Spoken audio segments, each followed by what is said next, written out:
Bismillahirrahmanirrahim. Assalamualaikum warahmatullahi wabarakatuh. Perkenalkan, nama saya Firman Bagus Parayoga dari Prodi Agroteknologi 2019 dengan NIM 1903 111 00022.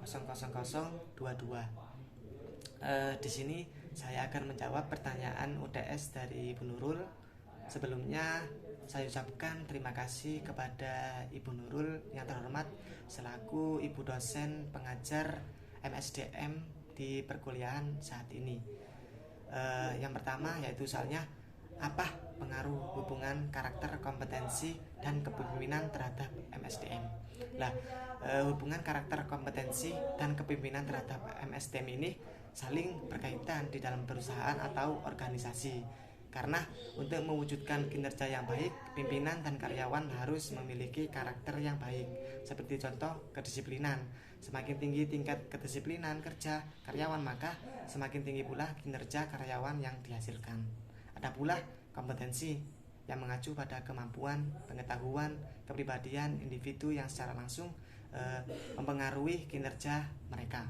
Selain itu, hubungan kepemimpinan yang mempengaruhi orang lain baik di dalam maupun di luar perusahaan atau organisasi untuk mencapai tujuan yang diinginkan dalam suatu situasi dan kondisi. Ketiga hubungan ini saling mempengaruhi dalam kinerja perusahaan. Soal yang kedua yaitu penerapan atau metode perencanaan, desain jabatan, dan analisis jabatan. Yang pertama yaitu penerapan metode perencanaan SDM, dikenal dengan atas metode ilmiah dan non-ilmiah.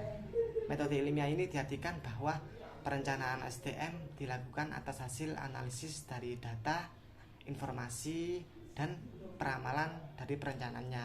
Sedangkan metode non-ilmiah diartikan bahwa perencanaan SDM hanya didasarkan atas pengalaman, imajinasi, dan perkiraan dari perencanaannya. Kemudian metode desain jabatan. Terdapat 3 metode yaitu job rotation atau rotasi tenaga kerja. Yaitu contohnya seperti contoh yang semula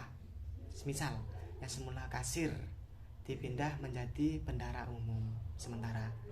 Terus yang kedua job enlargement, yaitu suatu metode di mana perusahaan akan menambah pekerjaan yang diterima karyawan. Seperti contoh perawat rumah sakit yang aslinya mengecek infus ditambah sekalian mengambil sampel darah. Dan yang ketiga job enhancement, yaitu meningkatkan kinerja karyawan dengan cara memberi mereka tambahan tugas yang di tingkatnya lebih tinggi dari yang sebelumnya. Contoh kecil pada mahasiswa yang dipilih dosen untuk menjadi asisten dosen. Mahasiswa yang aslinya mahasiswa dipilih dosen jadi asisten dosen.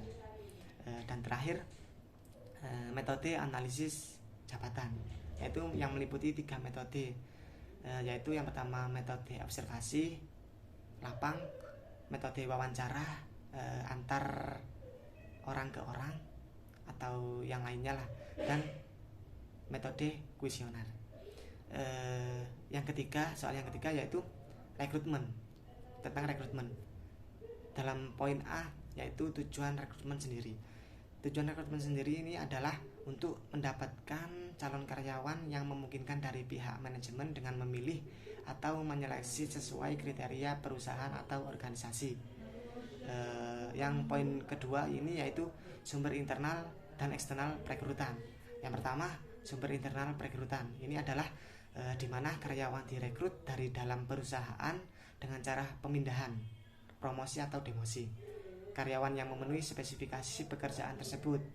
Sedangkan sumber eksternal adalah perekrutan tenaga kerja di luar perusahaan yang meliputi kantor penempatan kerja, lembaga pendidikan, referensi karyawan, dan sumber-sumber lainnya. Poin yang ketiga yaitu internal dan eksternal, yaitu kelebihan dan kekurangannya dari sumber internal dan eksternal tersebut. Yang pertama internal. Untuk kelebihannya ini meningkatkan moral kerja kedisiplinan karyawan. Selanjutnya loyalitas karyawan, yaitu atau semangat karyawan itu lebih tinggi terhadap perusahaan. Selanjutnya yaitu biaya perekrutan. Biaya perekrutan ini relatif kecil, waktu juga relatif singkat. Untuk kekurangannya ini, kurangnya membuka kesempatan kerja baru, kewibawaan yang dipromosikan ini kurang, budaya kerja ini tidak berkembang. Untuk eksternal kelebihannya ini, kewibawaan ini pejabat relatif baik, sistem kerja baru yang lebih baik, pelamar lebih banyak. Untuk kekurangannya, biaya perekrutan besar karena iklan dan seleksi. Waktu perekrutan relatif lama karena melalui proses seleksi wawancara tersebut. Terus perilaku dan loyalitas pelamar ini belum diketahui atau belum tahu. Nah, baik, demikian itu adalah jawaban dari pertanyaan yang dibuat dari Bu Nurul. Terima kasih. Sebelumnya mohon maaf jika ada kekurangan Ibu. Untuk itu mohon maaf.